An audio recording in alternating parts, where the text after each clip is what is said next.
Xana Kernodle's mom, Cara Denise Northington, is on the phone with me now. Cara, can you hear me okay? Yes, I can. Can I just ask you off the bat how you are getting by in this terribly sorrowful time? Not very easily, not good. I mean, I don't know what to say to that. I can't even imagine the pain that you and your family are going through. Have the police been helpful to you, Cara, to understand some of the things they can and can't say? Honestly, no. Honestly, no. They haven't said anything. I learn more on the news and on TV than they have said to me. Have you had a chance to talk with some of the other parents of the other 3 kids who were there that night and share information amongst yourselves? Not really, honestly. I've just been dealing with my family, and we've just been absorbing this shock. Can you tell me, Cara, what you do know about this terrible night?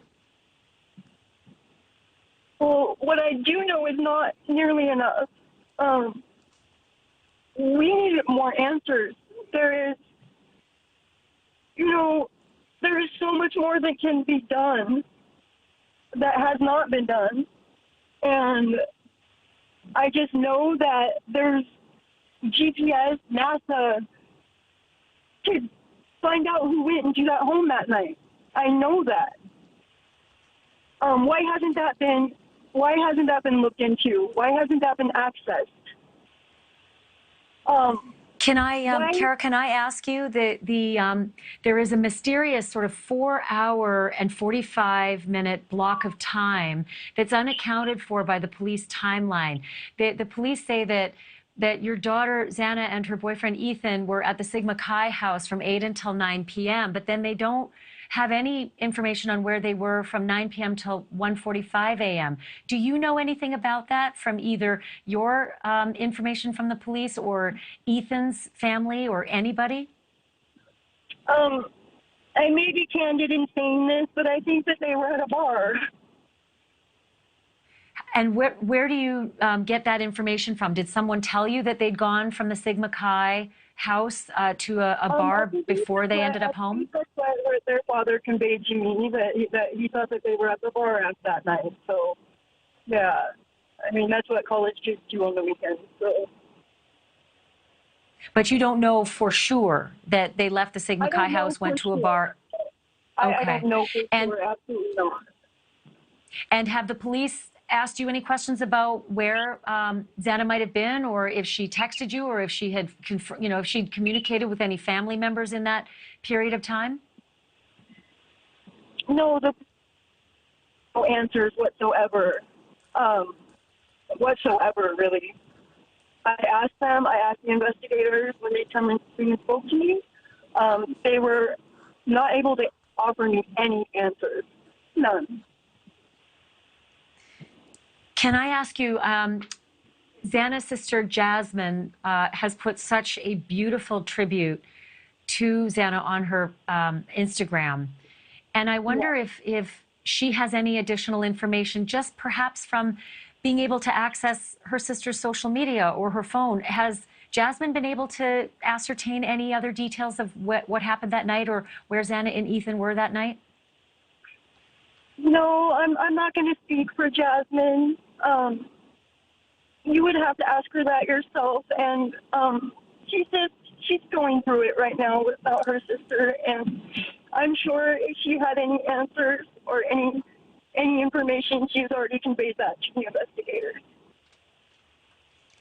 May I ask you if you can confirm that Xana's room was on the 2nd floor of the house? Yes, I can confirm that. And, and was it on? Sorry? I just had a question about the other 2 roommates who were there on the 1st floor. And I just wonder, wasn't something heard, or you know, the surviving roommates that were there, they had to have heard something. They had to have, the dog, something. I can help you with that somewhat. There is information from a prior tenant who lived on the first floor, who said when he lived there in 2019, he moved out.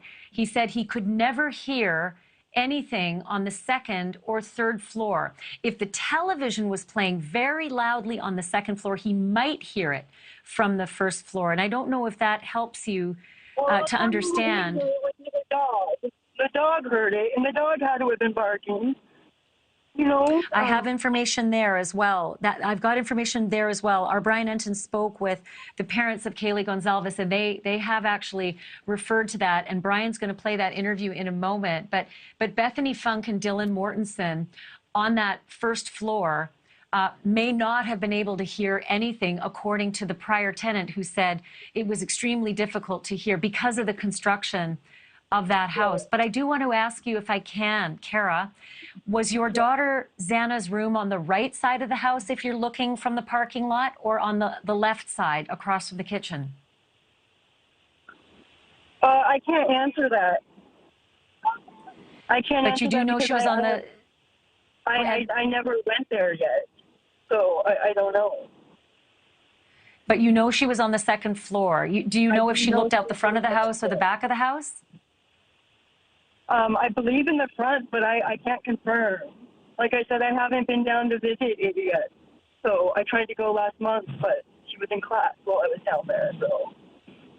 Okay, our viewers are looking at the front of the house right now, and the window that I'm referring to is on the second story in the front of the house. And that's where we are, you know, triangulating that perhaps that's where Xana and Ethan were that night. I do want to ask you if you know whether or not Xana had a lock on her bedroom door. I believe she did, yes. Do you know if it was a lock that was a code that you would punch in on the bedroom door? The prior tenant who used to live there said that every one of the doors in that home, all 6 bedrooms, were rented separately like apartments, and they all had coded locks. But lots of social media pictures have shown at least one of the locks on the door across from the kitchen on the second floor. It didn't appear to have a coded lock. But do you think that Xana's room had a coded lock? I believe it did. Her father mentioned to me that he had just went and replaced the lock the weekend before. You said her father mentioned to you that they had replaced the lock? Yes, that he had, or he had fixed it or something. But yeah, he said that he had fixed it the week before, just to make sure. The week before. Yeah. So that's the lock on her own bedroom door, not the lock to the outside of the house. That's her own bedroom door's lock? The main lock he was referring to. I'm not sure. Just from telling me that when we were speaking. So. But you're talking about Jeff, right? Jeff Kernodle, Xana's dad? Jeff. Absolutely. Yes. And he had been there just a couple weeks before working on a lock, but you're not sure what door. Just the weekend before, and he went to meet Ethan's parents, and went to check on Xana, and it was Dad Week at WSU for Jasmine, so he was over there, and they're pretty close schools. Pullman and Moscow are fairly short distance away from each other. Did Xana's car have Arizona plates? I can't answer that. I don't know. And she used to live in Arizona, though, right? I believe she got the car in Arizona, so that's highly likely, yes. Do you know what kind of car she was driving? I don't.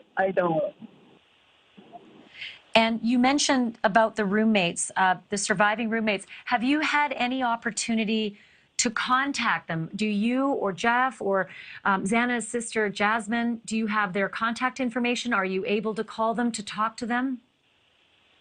Jasmine and Jeff are in contact with them, yes. They were all at the memorial today, and yeah. And what did those girls, Bethany and Dylan, say to Xana's dad and her sister about that morning when they woke up and came upstairs? What did they tell Jeff and Jasmine? I don't know. You would have to ask them that. I'm not going to speak for anybody else. I'm sorry. Do you know, Cara, if Dylan and Bethany came upstairs and were trying to wake Xana? Because they were trying to wake one of their roommates. Do you know if it was your daughter they were trying to wake? I don't have that answer either. I'm sorry. It's okay. And did they say that they could not get beyond a locked door, and that's why they had no idea what was on the other side of the bedroom door and called in an unconscious person? I believe that's right. What do you know about that? That they called in an unconscious person. I know that. But beyond that, I don't know. So it's hard for you to understand as well why, if there was such a terrible crime that had been committed, the roommates might not have seen the evidence of that crime. Absolutely, yes. Have they told you at all, Cara, when you can retrieve your daughter's things from that house? Not yet, no. I want to ask you, if you can for us, Cara, about Xana. What would you like people to know about your daughter? We've seen pictures and we've seen social media, but you know her heart. What would you like everyone to know about her? Xana, if you knew Xana, you knew what a light she was to everybody she came across. She was just such a positive influence on everybody around her. I honestly, and I'm not saying this because I'm her mother and biased, it's just the truth. There's nothing negative you could say about her. She was just such a good soul. And she cared. She deeply cared about her friends and her family. And she would never hurt anybody. I don't understand who would want to do anything to any of these kids. They were all great, great kids, and they were all good, good friends, lifelong friends, even, aside from Ethan. And Ethan was such a great kid, too. No parent should ever go through this. These kids were good kids. I don't understand. Have you had a chance? Who would want to do this. Have you had a chance to speak with Ethan's parents? No, not yet. Are you going to have a chance to speak with them? I'm sure I will, yes. I do have another question, and that is what we are all trying to figure out, what the police mean when they say they believe this was a targeted attack. They've gone back and forth about whether it was the kids inside the house or the house, and now they've really rested on the statement that they believe it's a targeted attack. They don't know if it's the kids or the home itself that was targeted. But do you have any thoughts at all about why that house might be targeted, or why any of the 5 roommates might be targeted? I do not think it was the house that was targeted. I believe wholeheartedly that it was those kids who were targeted. They weren't just acquaintances. These kids were like best friends. They practically were family. These kids were tight-knit. They were good friends. They were like family. They were around each other constantly. They did everything together. How could it not be a planned thing? How could it not have been targeted? For all 4 of them. Do you know, Cara, do you know anything about Kaylee moving out? Do you know if she had already moved out of the house when this happened, or was she in the process of moving out because she was graduating in the new year? Again, that's not a question for me. You may ask her family that. I'm not going to speak for her. I'm sorry. I think the reason I ask is because I'm just wondering if her room was vacant, if the furniture was gone. Yeah, I don't know. I'm sorry. Right. Do you also know anything about, did Xana ever say anything about problems at the campus maybe talk of a stalker. There's been talk that maybe Kaylee had a stalker. Her dad said that Kaylee had told him that she had a stalker or a problem with a stalker. The police haven't been able to run anything down, but did Xana ever say anything? Kaylee was an absolute beautiful, beautiful girl. It wouldn't surprise me if all of these beautiful kids that we lost had stalkers, okay? They were all like rock stars on Instagram and all the social media. They're vibrant, outgoing kids. You can hardly be on social media anymore without gaining some kind of weird stalker. So that wouldn't surprise me. I don't think that that's what it was, though. I will be honest with you. I think it's closer than that. I think it's deeper than that. I think I think they have information that they're not giving us, and it's real fishy. That's what I will say. When you say you think it goes deeper than that, what do you mean? I mean, I think it was somebody closer than a stalker, and I don't know who. I'm not gonna specify anything like that. I'm just going to say I think that it was somebody, you know, and I think possibly they may have trusted. That's the only thing I can think of, because how could something like this happen so quickly, so quietly, so without any answer, unless it was somebody super close to them. You know what I mean?